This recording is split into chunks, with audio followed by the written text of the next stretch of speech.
இன்றைக்கி dry fruits oats milkshake நான் எப்படி பண்ணேன்னு காமிக்கிறேன் வாங்க. இதுக்கு திராட்சை பேரிச்சம்பழம் தனியாக, பாதாம் முந்திரி தனியாக ஊற வச்சுக்கலாம். ஓவர் நைட் ஊற வச்சுட்டு இதில் பாதாம் முந்திரியில் இருக்க தண்ணியை மட்டும் நல்லா வடிகட்டி எடுத்துக்கலாம்.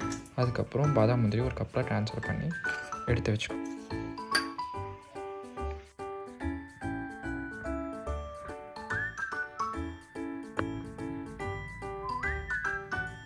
இப்போது இதே சேம் இது கூட வேணும்னா நீங்கள் அத்திப்பழம் கூட எக்ஸ்ட்ரா ஊற வச்சுக்கலாம். அது உங்கள் ரெக்குயர்மெண்ட்டுக்கு ஏற்ற மாதிரி.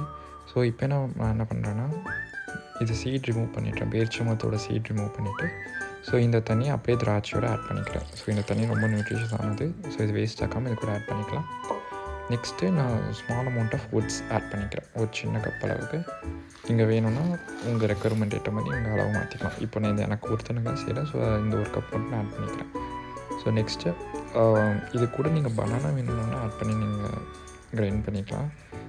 பனானா இல்லை உங்களுக்கு பால் சேர்த்துப்பீங்கன்னா நீங்கள் பால் கூட ஒரு கப் ஆட் பண்ணிக்கலாம். நான் ஒரு கொஞ்சமாக பால் ஆட் பண்ணிக்கிறேன்.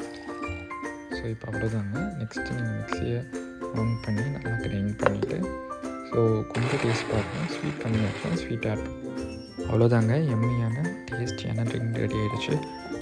இது காலையில் பிரேக்ஃபாஸ்ட் செய்ய டைம் இல்லைன்னா ஸோ இது சிம்பிளாக ஆட் பண்ணி பாருங்கள். ரொம்ப ஹெல்த்தியும் கூட. ஸோ இது ஸ்கூல் குழந்தைங்களுக்கு ஒர்க் போகிறவங்களுக்குலாம் பர்ஃபெக்டாக இருக்கும். தேங்க்யூ.